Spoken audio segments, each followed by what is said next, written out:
display alarming global headlines about monsters and catastrophic events, sparking fear and confusion. Outside the school entrance, students gather as someone complains that the trending news is just exaggerated hype, comparing it to past zombie rumors. The crowd shifts their attention to the appearance of the popular girl, Shui Kingzi. Students gossip about her breakup with her boyfriend. One student claims the girl was just settling for him, as she got accepted into a top university while he failed to even enter an ordinary college. They agree their futures were never compatible.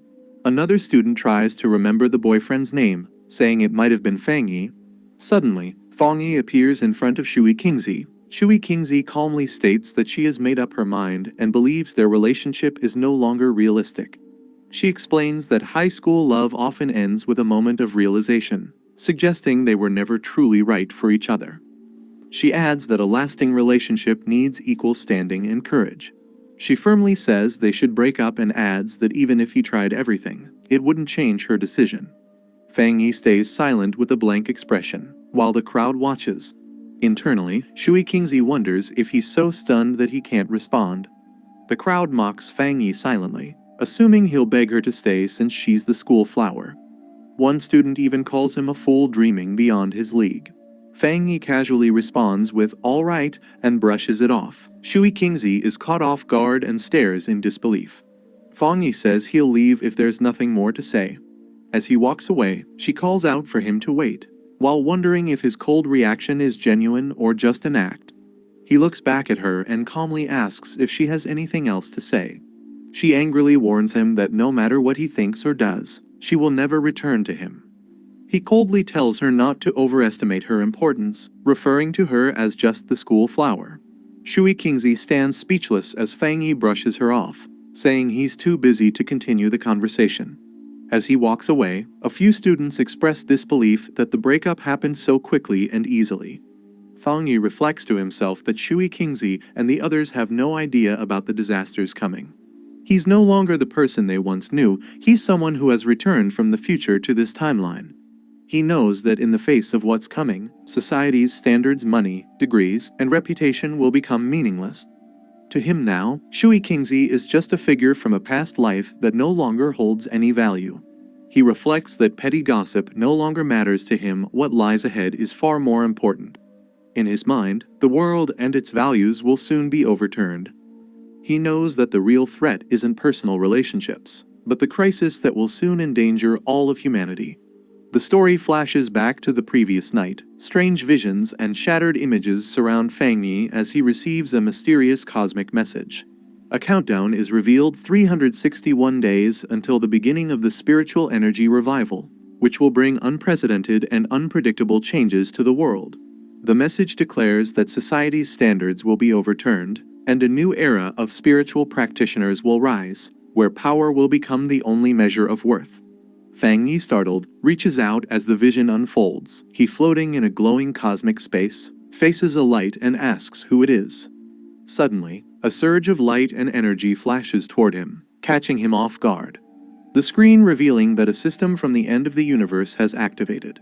It uses a supreme algorithm to generate spiritual techniques based on the spiritual beings the user touches. The screen states that Fang Yi currently possesses 0 techniques as he reaches toward the interface, absorbing the gravity of this new power. Fang Yi silently reaches toward the glowing system panel, activating it with curiosity. Suddenly, a massive beast with glowing red eyes lunges toward him, jaws wide open in a violent surge of energy. The creature appears to emerge from the system itself, surrounded by lightning and chaos as Fang Yi floats nearby in shock. His eyes widen as he realizes the danger in front of him. Fang Yi sees the fate he once shared with countless ordinary humans. Beads of sweat roll down his face as he processes the memory. He questions if that was truly him in his past life. He recalls how, in that previous life, he was just a powerless person swept up by the disaster, fighting only to survive. Fang Yi recalls the darkness of his past as lightning strikes and mutated beasts roam the city. He remembers watching his homeland collapse, powerless to stop the destruction. His past self died in despair, consumed by a burning desire for revenge at the moment of death. In that final moment, the fire in his eyes burned with hatred, reflecting the pain that still lingered within him. He believes the system chose him because of his strong desire for revenge, giving him the chance to return 1 year before the spiritual energy revival. He acknowledges that almost no one senses the coming danger, but he's now fully aware of what's approaching. He reaches toward the glowing core, determined. He resolves to use this year to turn every spiritual event into an advantage, as light bursts around him and the transformation begins. The system initiates a new assessment process, scanning Fang Yi as energy begins to surge within him. His eyes glow with golden light. The system declares that the user is now bound to it and a new path has opened. Everything in the world can now be used to forge spiritual techniques, making him a powerful practitioner meant to save humanity. Meanwhile, in the outside world, officials announce that humanity is facing an unprecedented crisis and must abandon past knowledge to adapt to the unknown challenges ahead. Fang Yi confirms that this moment marks the beginning. With others nearby, he notes how the authorities haven't reassured the public, only advising people to remain cautious and alert. A phone displays warning alerts with strange images. Fang Yi reflects that such open warnings are unusual. In the past, news like this would have been censored immediately. A quiet auditorium is shown as he explains that the Xia country uses calm, indirect methods to mentally prepare people for disaster without spreading panic. Fang Yi admits it's a tiring and slow approach, but far better than neighboring countries that respond with chaos, violence, or looting when disasters strike. Fang Yi remembers the system's rule: everything strange can become a source of power. So, he knows he must rush to the scene whenever something unusual happens. His eyes narrow as he checks his phone. A headline warns of the highest UV levels in a century at Qingcheng University, along with a heat wave alert for new students, disguised as a casual sun protection notice. Some students nearby dismiss it as media hype, joking that the university probably paid to trend, unaware of the deadly seriousness behind the warning. He looks up at the cloudy sky, noticing how different it seems from the weather warning reports just nearby. He checks his phone and sees the UV index at 0, questioning how Qingcheng University, only 15 minutes away, could be experiencing extreme UV levels. He reads a school announcement stating that registration will proceed as normal despite the intense heat, while online comments joke about the warning being fake or photoshopped. While the public dismisses it as a hoax, Fang Yi smiles subtly, knowing deep down that dangerous is beginning, and he's the only one who understands it. Fang Yi smiles confidently as he senses that his first real opportunity has finally come. The sun blazes unnaturally over Qingcheng University's north gate. He arrives calmly and realizing something is not right with the environment. As students flee from the unbearable heat, Fang Yi calmly observes the glowing particles floating around the campus gate and wonders what they are. He crouches down and reaches toward one of the flickering lights. As his finger touches the glowing orb, it pulses brightly with a surge of energy. A flash of light erupts, and Fang Yi is taken aback by the sudden reaction. The system detects a severe solar-type energy disturbance and immediately initiates the solar attribute data template. He screams in pain as the overwhelming energy surges through his body. A massive burst of radiant light explodes outward, illuminating the entire area with intense solar energy. Onlookers react in shock, some question if they're hallucinating. Others jokingly call it a Super Saiyan moment, while one compares it to a heavenly being descending to Earth. Fang Yi screams in agony as the solar energy floods through his body. He wonders if the formation is complete, feeling like he's about to die under the strain. Suddenly, the system confirms the formation is complete, and he has obtained the golden sun breathing technique. His transformation is complete. His hair turns white, his eyes glow gold, and his body radiates with powerful solar lightning.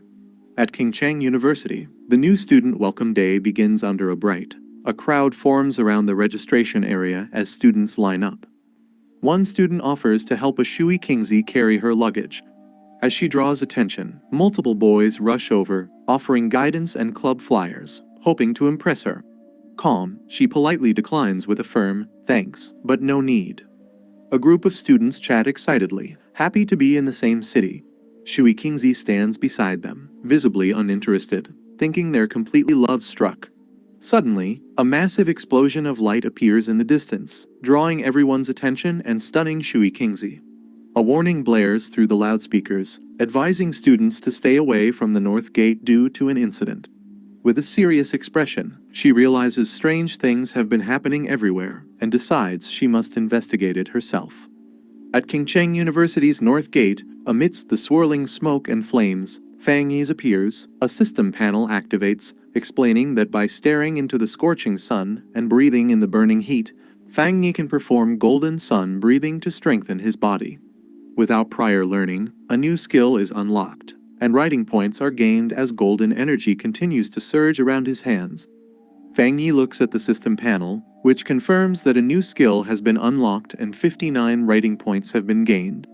He questions what writing points are. After a brief pause, he decides it doesn't matter, thinking it's obviously something useful, and he'll figure out how to use it later. The sun shines brightly overhead as Fang Yi looks up. Nearby students begin to react to the strange phenomenon. One comments that the sky suddenly went dark, while another says they felt a chill in the air. Someone else calls out that a crowd is forming at the North Gate, and Shui Qingzi is seen among them. A large group of people gathers at the campus entrance. The president of Qingcheng University arrives with security and questions why so many people are present despite a warning message being sent out. He orders everyone to check in immediately, warning that those who don't will lose points. The hooded officer commands the team to re-establish the perimeter and fully seal off the North Gate area. The president acknowledges the order with a nod. A system notification appears, confirming that the contaminated zone level at Qingcheng University's North Gate has been purified. Fang Yi reads another message explaining that a contaminated zone is a government-designated area in Xia country where spirit return energy appears. He's surprised to learn it's officially recognized and realizes he's not the only one affected. A broadcast alerts everyone that all unrelated individuals must evacuate the sealed North Gate area immediately, prompting Fang Yi to stay cautious. As military personnel take control, someone questions if they are from the army, while others in the crowd express confusion about the situation. Fang Yi realizes the disturbance has become too large and their presence has attracted too much attention. Without hesitation, he launches himself into the sky, deciding it's time to leave the area. The hooded officer steps through the smoke. He kneels and touches the surface, picking up a small crystal fragment. He brings it to his eyes and inspects it carefully. He examines the crystal and states that the event was no accident, suggesting someone may have already begun resonating with spirit energy. As security orders the crowd to clear out, the officer continues observing the area while other staff try to assist with dispersal. Shui Qingzi overhears the mention of spirit energy and questions whether this disaster was truly unnatural, wondering if such terrifying events could really be caused by humans. Watching Fang Yi from a distance, Shui Qingzi recalls the shadow earlier and wonders if it was actually him. She doubts her earlier suspicion, telling herself not to be naive. She thinks there's no way Fang Yi, with his mediocre performance, could have entered Qingcheng University. In Fang Yi's house as the sun sets, lying on his bed, Fang Yi struggles with intense heat radiating from his body and wonders why it won't fade. Despite taking cold showers and using air conditioning, nothing helps. He is drenched in sweat and realizes that if this continues, he won't be able to sleep tonight. While wiping sweat from his face, Fang Yi worries that the chaos earlier might have exposed him. He quickly checks his phone and finds a top trending update from the Spirit Energy Practitioners Association about a new ranking system. Recognizing the name, he recalls the group as an obscure online community that occasionally posted spiritual training content, once thought to be pure fantasy. A flash of the cloaked figure from earlier comes to mind, and Fang Yi begins to suspect that the people he encountered at Qingcheng University may have been part of that same association. Fang Yi taps open on the announcement to view more details from the Spirit Energy Practitioners Association, revealing various ranks of spiritual cultivation. He notes that while the content sounds fantastical, the watermark proves it's genuine and officially released by the Xia Country Agency. He reflects that in his past life, he never encountered such information because he was just an ordinary person focused entirely on survival during the disasters. Realizing this might be an official signal for early awakeners, he sits on his bed and decides to resume practicing golden sun breathing as instructed.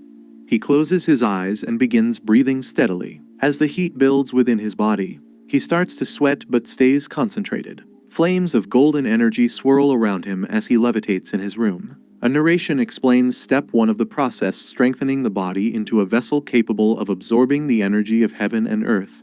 As if becoming a living weapon, he channels his spirit energy and concentrates intensely, commanding himself to shape it into the form of the divine axe as golden power explodes around him.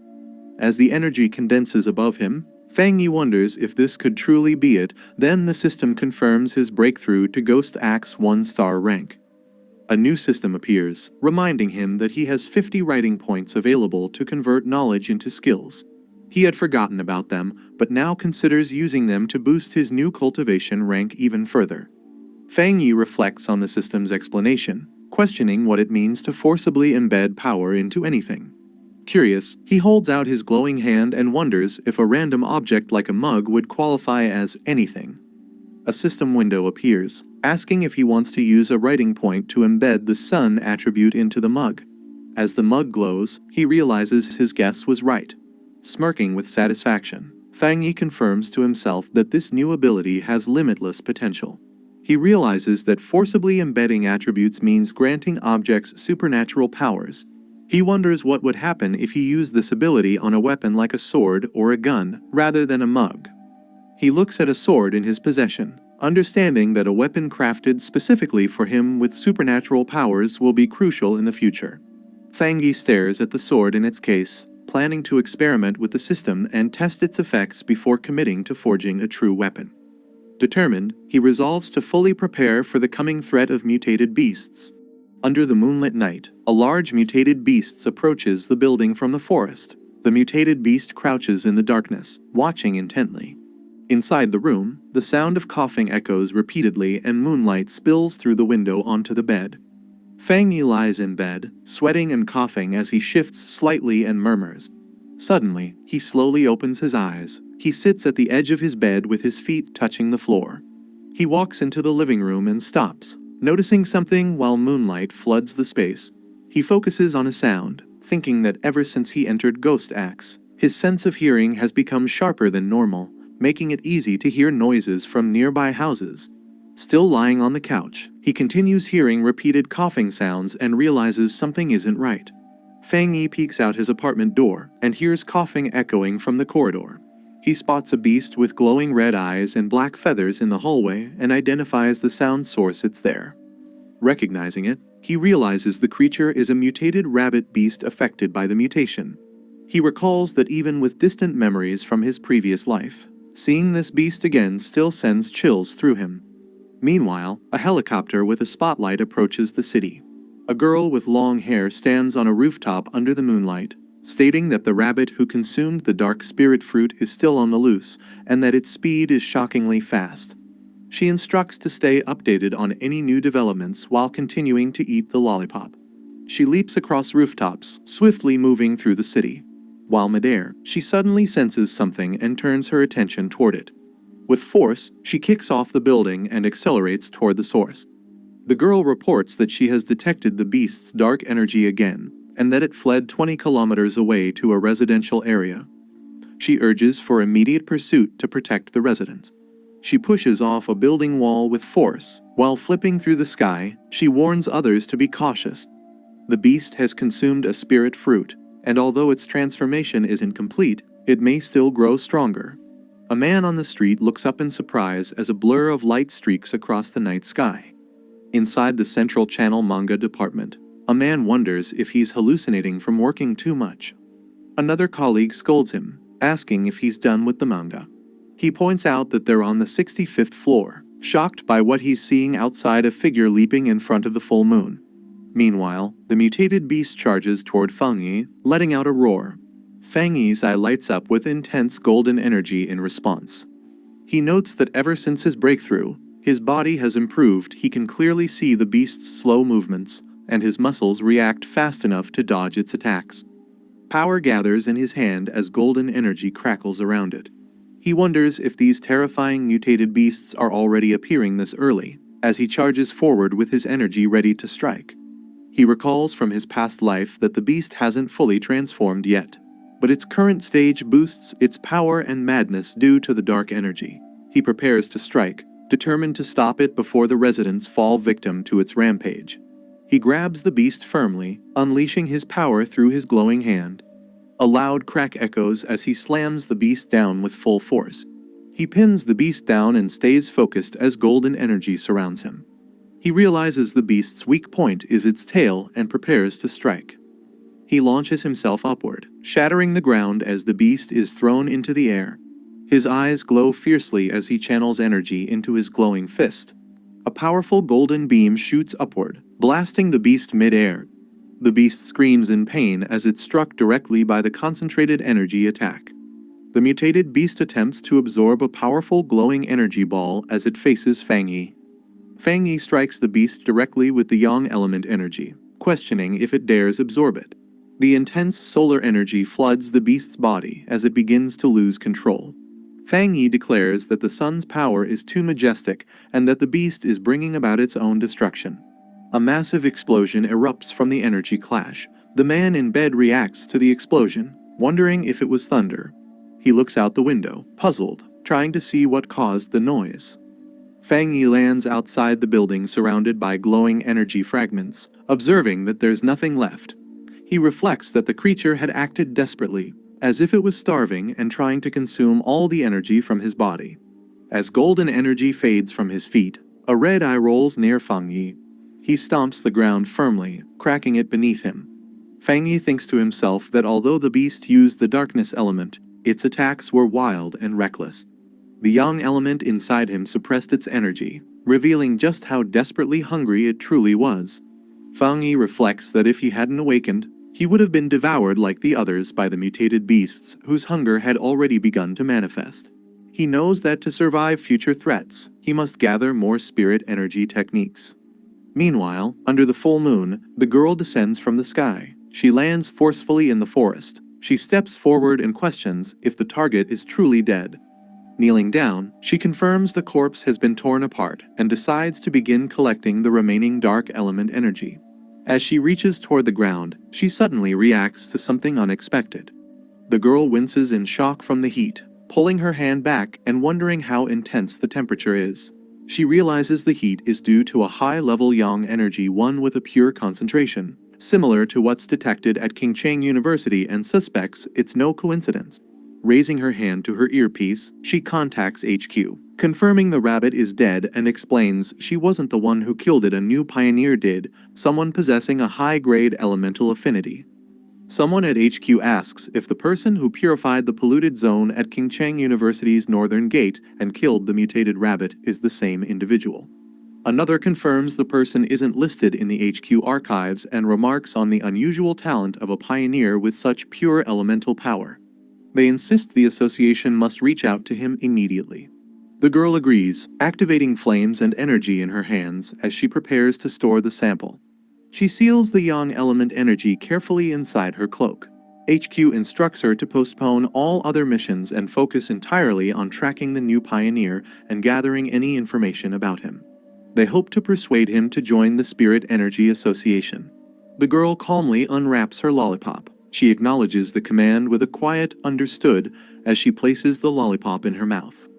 Still chewing, she casually says that before anything else she just wants a cup of milk tea. Fang Yi wonders who this mysterious person is, recognizing that such overwhelming power must belong to a true expert. He silently vows to meet him no matter what it takes.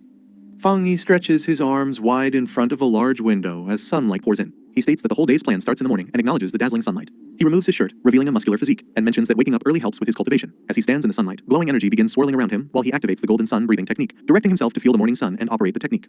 Surrounded by radiant golden energy, Fang Yi explains that after entering the Ghost Axe realm, he can now sense the aura of the mountain masterpiece more clearly when using the golden sun breathing technique, which feels like threads circling the divine axe. A sudden explosion of light erupts as he realizes the breakthrough happened faster than expected, surprising him. Fang Yi clenches his glowing fist with determination, channeling the power through his arm as energy surges outward. Lifting the golden axe, he notes it feels much lighter than before. As he swings it, he reflects that cultivation is like chopping wood. What truly matters is persistence. He swings the golden axe downward with force as radiant energy shoots up through his body. He channels the power while standing firm, stating that his axe technique is becoming more refined and destructive. With golden eyes glowing, he senses his body becoming stronger, remarking that his physical toughness has increased. He reflects that although his progress seems fast, it's due to unused residual energy from his previous breakthrough to 1 star. Surrounded by golden flames, Fang Yi decides that from now on, he must level up gradually, one step at a time. As he glances at a package labeled authentic goods, he notes that the anomalies caused by his cultivation are too flashy and thinks he needs to find a quieter place. At the association office, an older man hears something and reacts with curiosity. Holding a phone, the man detects a solar energy fluctuation and immediately suspects Fang Yi as the source again. In a quiet mountain forest by a stream, Fang Yi sits cross-legged and activates a screen interface in front of him. When prompted to use code points to implant a yang attribute into an item, he confirms with a yes as golden energy wraps around him. He recalls a past attempt where he used a figurine as a weapon. The coding worked, but it couldn't handle the yang attribute's power. Now wielding a new blade, Fang Yi senses that not all props can be turned into weapons, but this one is different. He feels the blade and his body share the same origin and resonate together strongly. The screen confirms that the coding was successful. Surrounded by golden energy, Fang Yi praises the weapon and prepares to test its power with a strong swing. Shocked by the overwhelming force, he exclaims in surprise as a massive burst of light explodes from the weapon. Holding the glowing blade with a confident stance, Fang Yi unleashes a fiery arc of energy in a wide slash. Fang Yi unleashes a massive slash that nearly causes a wildfire, relieved that the situation didn't get worse. Seeing the smoke and destruction, he realizes it was too loud and he's probably already been noticed. He prepares to leave quickly. Meanwhile, the girl rushes toward the scene, frustrated and yelling repeatedly in anger. She complains that she only went to redeem a coupon and buy milk tea, but missed something important, blaming her bad luck on retrograde Mercury. The girl looks surprised and shouts in shock upon realizing something about a hot spring. As she rushes through swirling smoke, she questions what the Buddha statue just did and wonders how to handle the aftermath and where to report it. With teary eyes, she worries about getting scolded by the cleanup department again and complains that ever since they appeared, nothing good has happened. Suddenly, she's caught off guard as something hits her from behind. The girl is shocked and yells in disbelief, realizing that last night the aura was still 1-star ghost axe, but now it has advanced to 2-star and even carries the presence of a spirit weapon. A visual explanation describes spirit weapons as powerful tools infused with attributes, far beyond ordinary weapons. She notes that spirit weapons are extremely rare, with the association only possessing 2. She's confused how someone else could have one, especially since current tech is still incomplete and restricted from public use. After a pause, she nervously laughs it off, saying it must be a mistake on her part. Sitting by the stream, she prepares to cool it down and clean up the aftermath. Walking through the forest, Fang Yi reflects that his weapon has the yang attribute now, but the system never said it was limited to just one. Remembering the system's words, he notes that many techniques can be coded, and anything in the world can become coding material. He wonders if he can stack multiple attributes onto the same weapon. While checking his phone, Fang Yi receives a message from someone asking if he's a pioneer. The sender reveals they checked his browser history and saw he entered the realm after using a driver post. Fang Yi realizes he forgot to set his privacy settings. The conversation continues with the user saying their group has 3 members trying to connect with other pioneers. Fang Yi responds that he's a newbie too. They ask about his cultivation progress, mention how tough the body tempering divine axe is, and share a rumor about a national team player reaching that realm. Fang Yi replies that it sounds impressive. Fang Yi is surprised to learn that even official military recruits are still only at the Ghost Axe realm. He receives a message from Idug-72 about a newly formed pollution zone and a suggestion to team up, offering safety and shared loot. Fang Yi is intrigued and questions the new zone. He asks for the location, and Idug-72 sends a compressed data file titled Dark River Molten Dragon. Fang Yi begins extracting the file. The file explains that the pollution zone originated from a dark river altered by tectonic shifts, now turned into molten layer due to world mutation. Fang Yi notes its yang-type attribute matches his and considers it a promising opportunity. Fang Yi sends a message confirming his participation in the team-up. In the Manhwa district, someone asks Old Lai when his friend will arrive. A group stands before a massive sealed entrance, with one member thanking Xiaoya for the detailed map and intel that helped him find the location easily. Another member expresses gratitude for the group's support and reminds everyone that once they're inside, they'll need to watch out for each other. Zhang Xiaoya, a staff member from the Ministry of Culture's Spiritual Energy Cultivation Association, laments that there don't seem to be any standout pioneers to recommend this time. A narration explains that most pioneers don't realize the association is a government agency, and becoming a formal member is extremely difficult, often requiring heavy connections and multiple tests. Zhang Xiaoya sighs, dreading overtime if the group doesn't discover anything. Just then, someone excitedly recognizes Fang Yi approaching. Fang Yi steps forward confidently and introduces himself to the group, saying it's nice to meet them all. She observes Fang Yi and guesses he's at Ghost Axe Realm 2-star. She finds his strong aura unusual. It's warm and not oppressive. The group stands ready at the cave entrance. Someone announces that since everyone's gathered, it's time to move out. Another responds with an okay. Inside the cave, Fang Yi takes the lead and tells Zhang Zioya to handle the light. She agrees, and the group begins their cautious descent. As they explore, one member warns Fang Yi to be careful of loose rocks. Another comments the heat isn't as intense as expected. They guess it's because they haven't reached the core of the pollution zone yet, and Fang Yi reminds everyone to prioritize safety and speak up if tired. Fang Yi reflects that although he arrived last, the group has already welcomed him warmly. He senses their friendliness is genuine, whether out of kindness or survival instinct. The team reaches a cavern filled with glowing molten lava. One of them exclaims in awe, realizing it really is lava. Fang Yi suddenly steps forward toward the lava without hesitation, alarming the group. Zhang Zioya warns him not to act recklessly with danger ahead. Ignoring their shouts, Fang Yi plunges a weapon into the lava. The others panic, yelling at him for being reckless and shouting to pull him back immediately. Flames erupt violently from the lava pit as Fang Yi makes contact, shocking the rest of the team. The system detects a world anomaly called inner flame and begins analyzing it while activating ultimate computing power to code the phenomenon. The analysis reveals that the inner flame has an extremely high internal temperature and explosive traits, making it incredibly destructive. The system then describes the crimson flame blade technique when the blade is drawn. Each strike is surrounded by blazing flames and lightning, unleashing its full might. Fang Yi prepares his hand to activate the technique, surrounded by swirling fire energy. He declares that it perfectly complements his Tang blade and chooses to spend a serial point to embed the inner flame attribute into the weapon. The team watches in awe from a distance as Fang Yi rises safely from the lava. They notice his weapon is absorbing the layer's energy and confirm he's unharmed. As flames swirl around his newly enhanced blade, Fang Yi stands confidently. One of the team members praises his discovery, deciding to absorb energy during training too. Fang Yi notes that the spiritual energy has stabilized, and it's time to cultivate. Another teammate raises his arms, excitedly saying he can now absorb energy smoothly. A second person shares the same experience, saying with a bit more training, they'll officially enter the cultivation path. Zhang Zioya smiles and assures them not to worry about safety. She's only there to gather intel and will keep watch while they focus on their training. Everyone expresses gratitude to her. Suddenly, Zhang Zioya turns toward the cave entrance and notices new figures approaching. She warns the group that more pioneers are coming.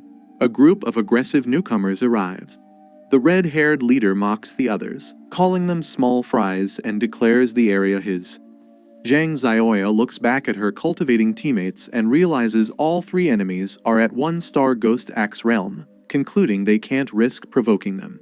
She politely responds that they found the location first and her friends have already started absorbing energy. She offers to share the space if they're willing to cultivate peacefully.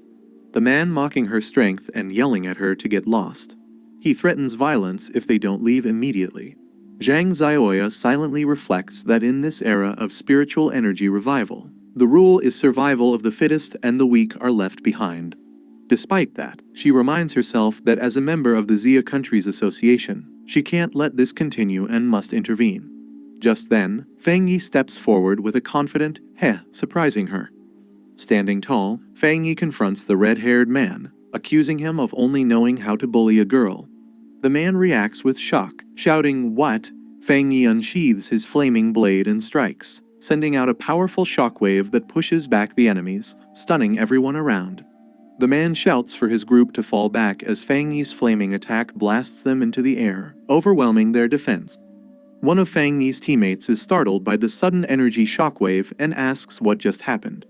Fang Yi reflects that the tragedies in this world began because cultivators started worshipping the idea of the strong preying on the weak. But he concludes that such people aren't swayed by words or moral teachings, only power can stop them. Fang Yi unleashes another fiery slash, telling the enemy to get lost as the attack erupts with explosive force. The leader is stunned by the second explosion, panicking and questioning what kind of monster he's facing. Overwhelmed, the enemy group turns and flees in terror as Fang Yi calmly holds his sword. Fang Yi's teammates rush over in excitement, praising his insane power and saying that his sword slash looked incredibly cool.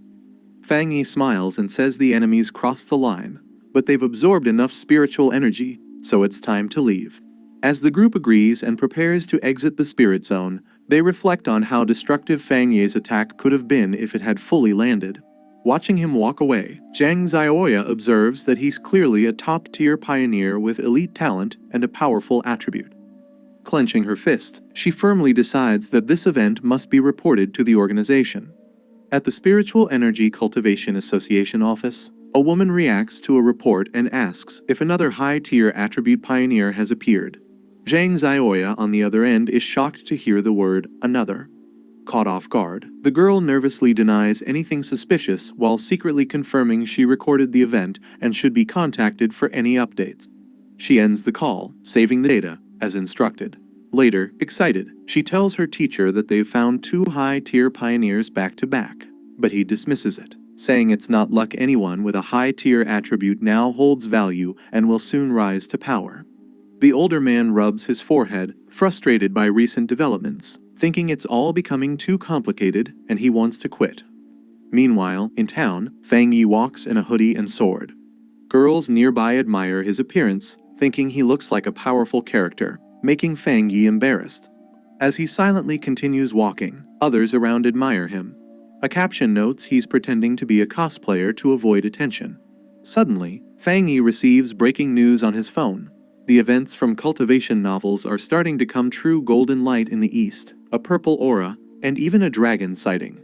Fang Yi realizes the anomaly was caused by his inner flame's power, which he underestimated at 2,000 degrees Celsius. He rules out Old Lai or Zhang Zioya leaking his traits. He thinks absorbing yang-type energy might let him break through if he uses the golden sun breathing technique again. Deciding not to delay, he heads toward the back mountain to continue cultivating. 5 minutes later, at the back mountain, Bai King stretches and celebrates completing her task.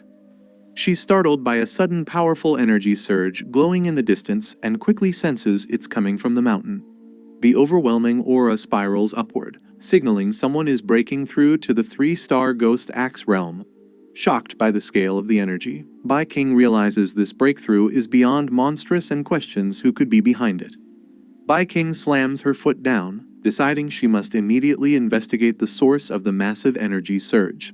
As she rushes forward with determination, she wonders if the one behind it could be that guy, though it seems too unlikely.